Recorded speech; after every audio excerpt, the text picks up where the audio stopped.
ভালোবাসার দেশ বাংলাদেশ। আসসালামু আলাইকুম সুপ্রিয় দর্শক, কেমন আছেন সবাই? Welcome to my another blog.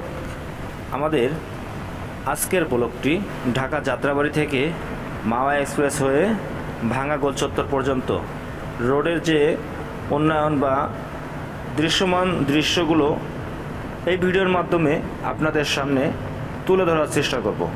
তো চলুন ভিডিওটি দেখা যারা যাক। 2015 থেকে 2020 পর্যন্ত দেশের বাইরে রয়েছেন তারা হঠাৎ বাংলাদেশে পা রাখলে চিনতে পারবেন বলে মনে হয় না। যে কেউ ভুল করে বলতে বাধ্য হবেন এটা বাইরের কোনো রাষ্ট্র, কিন্তু নয়, এটা বাংলাদেশ।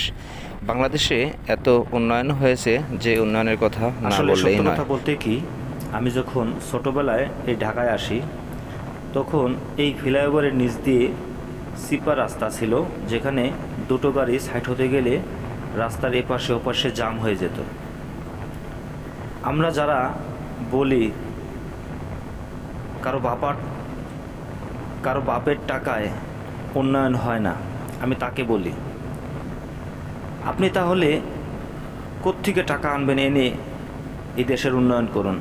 ক্ষমতাশীল দল যারাই হয় তারা এই দেশের টাকা দিয়ে দেশের উন্নয়ন করে, আর আমরা তাকে বাহবা না জানিয়ে তাকে আমরা কুসংস্কার করে ভাসিয়ে দেওয়ার চেষ্টা করি। যাই হোক, দুষ্কৃত লোকের সাথে আমার কোনো আপোষ নেই। উন্নয়ন যেটা হয়েছে সেটা বলতে হবে। মাওয়া পদ্মা সেতুর কথা বা মাওয়া লঞ্চ ফেরিঘাটের কথা সবারই মনে আছে।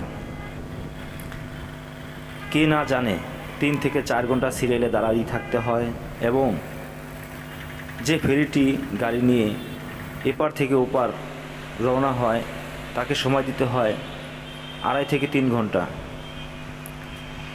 এরপরে যাত্রী হয়রানি তো রয়েছে, বিভিন্ন প্রকারের ছিনতাই চাঁদাবাজি সেখানে ছিল, আমরা তার শিকার হয়েছি। ঢাকা যাত্রাবাড়ি এলাকা আমরা যখন আসি তখন একটা সাইনবোর্ড ছিল, সাইনবোর্ডটা দেখে আমরা দূর থেকে চিনতে পারতাম এটা ঢাকা যাত্রাবাড়ি।